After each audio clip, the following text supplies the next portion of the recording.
She stood frozen in the aisle of the supermarket, her hands trembling as she clutched the small pack of diapers and a can of formula. Emma knew exactly how much she had in her purse, $14.75, not a cent more. And yet, she still hoped the total would somehow fall within her limit. As the cashier scanned the items, the numbers on the screen felt like they were mocking her. "That'll be $18.60, the woman said without looking up. Emma's heart sank. She felt the heat of embarrassment crawl up her neck. I think I have some change," she mumbled, opening her worn-out coin purse and carefully picking out quarters and dimes with shaky fingers. The line behind her started to grow. A sigh escaped from the woman behind her. Someone muttered, "Seriously?" Another voice, sharper, said, "If you can't afford it, don't come shopping during rush hour." Emma's cheeks flushed red. She tried to keep her eyes down, pretending not to hear. Her baby, just 4 months old, lay in the carrier strapped to her chest, beginning to fuss as if sensing her mother's distress. Emma whispered soothing words, trying to stay calm. "I'm sorry," she finally said to the cashier. "Can you remove the formula? I'll just take the diapers." The cashier didn't respond kindly.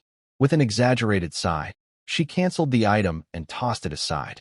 The people behind her moved impatiently, some shaking their heads. Emma paid with coins and a crumpled bill, then gently bounced her baby as she turned to leave, her eyes welling up. But just before she could step away, a voice called out, "Wait, don't go." Emma turned, and a woman stepped forward from the line. She was middle-aged, well-dressed, with kind eyes and a warm smile. In her hands, she held the same can of formula Emma had just been forced to put back. "This is for you," she said gently, placing it in Emma's shopping bag. "And I'm going to pay for a few more things, too." Emma's lips parted in shock. I can't accept that," she whispered, her voice barely holding steady.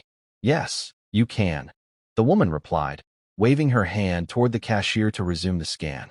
"I've been in your shoes. I know what it feels like to not have enough. You're not alone." A few moments later, Emma stood outside the store, stunned, her bag filled with diapers, formula, baby wipes, and even a small bottle of baby lotion. The kind stranger had walked her out, sharing her own story of being a young mother once, scraping by while working 2 jobs and going to school. "I remember one day, I cried in the grocery store because I couldn't afford baby food," she said. "But someone helped me, and I promised myself that one day, I'd do the same." Emma's tears spilled freely now, not from shame, but gratitude. "Thank you," she whispered, hugging the woman tightly. "You don't know how much this means to me." The woman smiled and placed a hand on Emma's shoulder. "Just promise me one thing. When you're in a better place, pass it on. That's how the world changes." Emma nodded, her heart full. That night, as she fed her baby and watched him drift off to sleep, Emma realized something deeper than her struggle. There was still kindness in the world. She'd faced humiliation that morning, but by the end of the day, she'd been shown dignity. Sometimes, it's not the grand gestures that change a life. It's the quiet acts of compassion from one human to another.